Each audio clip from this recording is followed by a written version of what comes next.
श्री परमात्मने नमः। अध्याय श्री कृष्ण लीला अभिनय। आगे। भीतर बैठे हुए आचार्य वासुदेव पात्रों को रंगमंच पर भेजने के लिए सजा रहे थे। इधर पर्दा गिरा। सबसे पहले मंगलाचरण हुआ। अभिनय में गायन करने के लिए 5 आदमी नियुक्त थे। पुंडरीक, विद्यानिधि, चंद्रशेखर, आचार्य रत्न और श्रीवास पंडित के रमाई आदि तीनों भाई। विद्यानिधि का कंठ बड़ा ही मधुर था। वे पहले गाते थे। उनके स्वर में ये चारों अपना स्वर मिलाते थे। विद्यानिधि ने सर्वप्रथम अपने कोमल कंठ से इस श्लोक का गायन किया।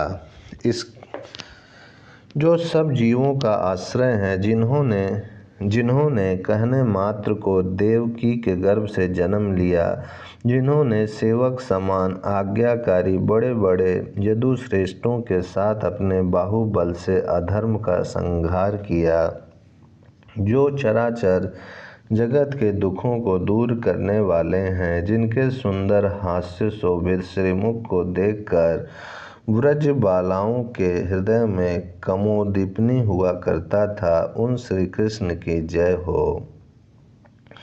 भीतर बैठे हुए सभी लोग इस मंगलाचरण को सुनकर बड़े प्रसन्न हुए। इसके अनंतर एक और श्लोक मंगलाचरण में गाया गया। तब सूत्रधार रंगमंच पर आए।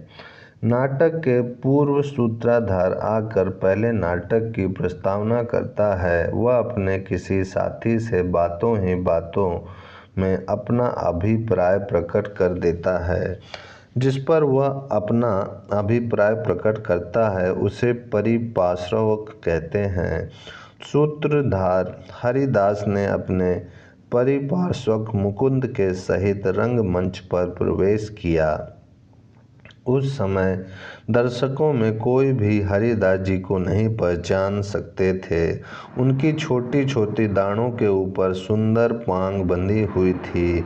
वे एक बहुत लंबा सा अंगरखा पहने हुए थे और कंधे पर बहुत लंबी छड़ी रखी हुई थी।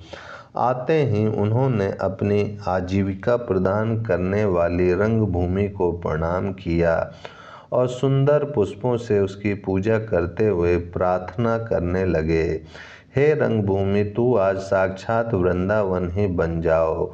इसके अनंतर चारों ओर देखते हुए दर्शकों की ओर हाथ मटकाते हुए वे कहने लगे, बड़ी आपत्ति है, यह नाटक करने का काम भी कितना खराब है। सभी के मन को प्रसन्न करना होता है। कोई कैसी भी इच्छा प्रकट कर दे, उसकी पूर्ति करनी ही होगी। आज ब्रह्मा बाबा की सभा में उन्हें प्रणाम करने गया था। रास्ते में नारद बाबा ही मिल गए। मुझसे कहने लगे, भाई तुम खूब मिले। हमारी बहुत दिनों से प्रबल इच्छा थी कि कभी वृंदावन के श्री कृष्ण की लीलाओं को देखें।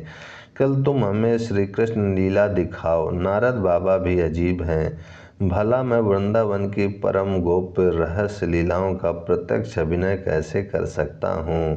परिपार्श्वक इस बात को सुनकर आश्चर्य प्रकट करते हुए कहने लगे, महाशय, आप आज कुछ नशा पत्ता तो करके नहीं आ रहे हैं। मालूम पड़ता है मीठी विजया कुछ अधिक चढ़ा गए हों, तभी तो ऐसी भूली भूली बातें कर रहे हो। भला नारद जैसे ब्रह्मज्ञानी, जितेंद्रिय और आत्माराम मुनि श्री कृष्ण की श्रृंगारी लीलाओं के देखने की इच्छा प्रकट करें, यह तो आप एकदम असंभव बात कह रहे हैं। सूत्रधार हरिदास, वाह साहब, मालूम पड़ता है आप शास्त्रों के ज्ञान से एकदम कोरे ही हैं। श्रीमद् भागवत में क्या लिखा है कुछ खबर भी है। भगवान के लीला गुणों में यही तो एक भारी विशेषता है कि मोक्ष पदवी पर पहुँचे हुए आत्माराम मुनि तक उनमें भक्ति करते हैं। परिपार्श्वक, अच्छे आत्माराम हैं। माया से रहित होने पर भी माइक लीलाओं को देखने की इच्छा करते रहते हैं। सूत्रधार, तुम तो निरे घोंघा वसंत हो। भला भगवान की लीलाएं माई कैसे हो सकती हैं, वे तो अप्राकृतिक हैं, उनमें तो माया का लेस भी नहीं है। परिपार्श्वक: क्यों जी, माया के बिना तो कोई क्रिया हो ही नहीं सकती, ऐसा हमने शास्त्रज्ञों के मुख से सुना है। सूत्रधार: बस सुना ही है, विचारा नहीं। विचारते तो इस प्रकार गुड़ गोबर को मिलाकर एक ना कर देते।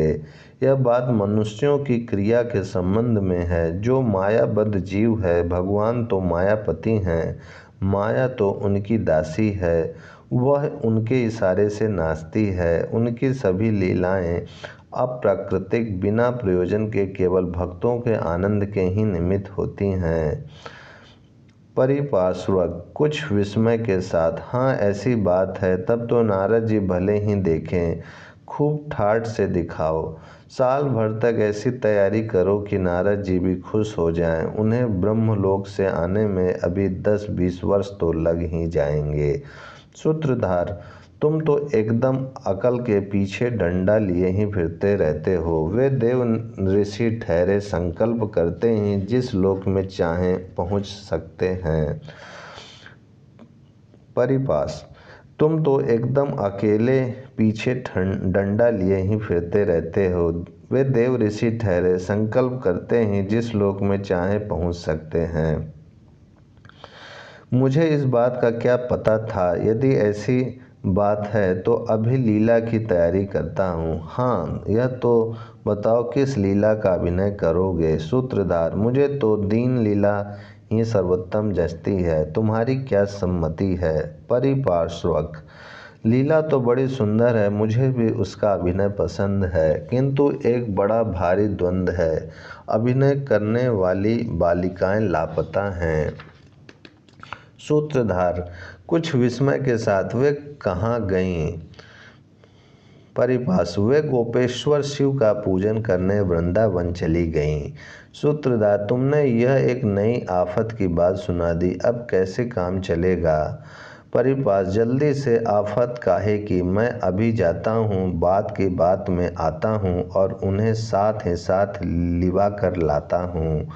सूत्रधार अनन्य मनस्क भाव से: ये सभी अभी हैं बच्ची, उनकी उम्र है कच्ची, वैसे ही बिना कहे चली गईं, ना किसी से कह गई ना सुन गई। वहाँ का पथ है दुर्गम भारी, कहीं फिरेंगी मारी मारी, साथ में कोई बड़ी बूढ़ी भी नहीं है। परिपास: हाँ क्यों नहीं, बड़ाई बूढ़ी कैसे न होगी। सूत्रधार हंसकर: बूढ़ी को भी पूजन को खूब सूझी, आंखों से दिखता नहीं, कोई धीरे से धक्का मार दे तो 3 जगह गिरेगी, उसे रास्ते का क्या होश। इतने में ही नेपथ्य से वीणा की आवाज़ सुनाई दी और बड़े स्वर के सहित श्री कृष्ण गोविंद हरे मुरारी हे नाथ नारायण वासुदेव का यह पद सुनाई दिया। ओम शांति शांति शांति।